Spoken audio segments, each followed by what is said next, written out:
आज एक main topic है लाइट रिफ्लेक्शन एंड रिफ्रैक्शन। सबसे पहले हमें रिफ्लेक्शन समझने से पहले समझना पड़ेगा लाइट क्या है। Light is a form of energy which help us to see anything. Light की हमें क्यों आवश्यकता होती है? जब हमें किसी चीज को देखने की जरूरत होती है, को क्या चीज दिखाती है? लाइट। अब अगली चीज आती है what is reflection of light. अब आप एक डायग्राम बनाएं तो उसमें देखें कि लाइट जो आकर किसी स्मूथ सरफेस पे आके टकराती है वो कहलाती है इंसिडेंट रे, और वो टकराकर उसी दिशा में वापस लौट जाती है वो कहलाती है रिफ्लेक्टेड रे। बीच में एक नॉर्मल माना जाता है। एंगल बिटवीन द इंसिडेंस रे and normal is called angle of incidence. The angles between reflected ray and the normal is called angle of reflection. और जिस पॉइंट पर जाकर ये सारी चीजें मिलती हैं वो कहलाता है पॉइंट ऑफ इंसिडेंट।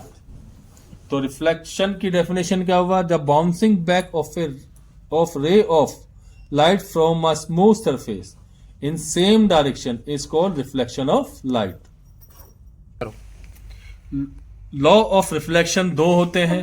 पहला लॉ होता है incident ray, reflected ray and normal all lies on a point that is called point of incident. Second रो होता है कि angle of incident always equal to angle of reflection, sine i equal to sine r. अब spherical mirror क्या है? Spherical mirror क्या होता है? It is a part of hollow sphere. ये कांच के खोखले गोले का एक हिस्सा होता है। अगर आप ऐसे काट के देखोगे तो आपको जो हिस्सा मिला ये क्या है? Spherical mirror. स्पेरिकल मिरर होते हैं टू टाइप्स के। पहला होता है कॉनकेव मिरर, दूसरा होता है कॉन्वेक्स मिरर। कॉनकेव मिरर क्या है? कि जिसके उभरे हुए तल पर पॉलिश हो और उसका रिफ्लेक्टिंग सरफेस क्या हो? Curve inward. That mirror whose reflecting surface curve inward is called concave.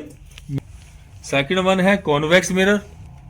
That mirror whose reflecting surface curve outward is called convex mirror. जिसके अंदर की तल पर कलाई होती है यानी पॉलिश होती है और बाहर के तल से रिफ्लेक्शन होता है वो क्या कहलाता है? आपका कॉन्वेक्स मिरर। कुछ डेफिनेशंस होती हैं जो रिलेटेड होती हैं स्पेरिकल मिरर से। उसमें सबसे पहले होती है pole.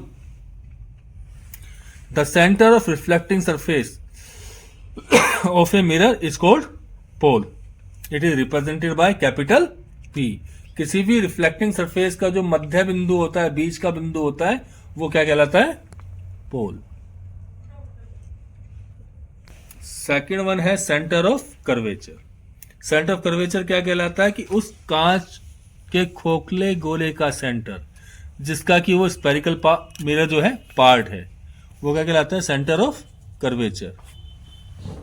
The reflecting surface of a spherical mirror forms a part of a sphere. ठीक है, this sphere has a centre that point is called centre of curvature. It is denoted by capital C. Third one है radius of curvature. The distance between pole and centre of curvature. Centre of pole और centre of curvature के बीच की जो distance होती है वो कहलाती है रेडियस ऑफ कर्वेचर। मैंने लिखा है the distance between centre of curvature and the pole is called radius of curvature. It is denoted by capital R. What is focus? कि किसी भी ऑब्जेक्ट से चलने वाली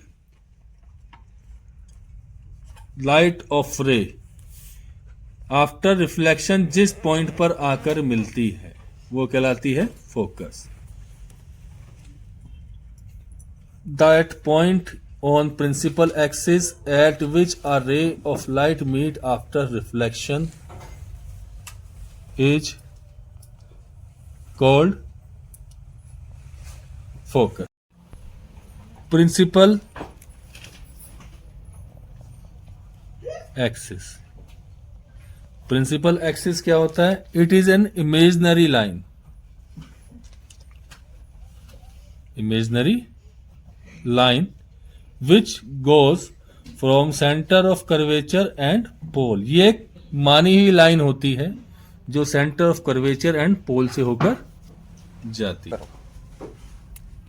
फोकल लेंथ क्या होता है? The distance between pole and principal focus is called focal length. It is denoted by small f. अब रेडियस ऑफ कर्वेचर और फोकल लेंथ में क्या रिलेशन होता है? रेडियस ऑफ कर्वेचर हमेशा ट्वाइस होती है फोकल लेंथ की, तो r equal to 2 into f equal to हो गया r बाय 2. अब आता अपार्चर. अपार्चर क्या है? The diameter of our reflecting surface is called aperture. It is denoted by capital A.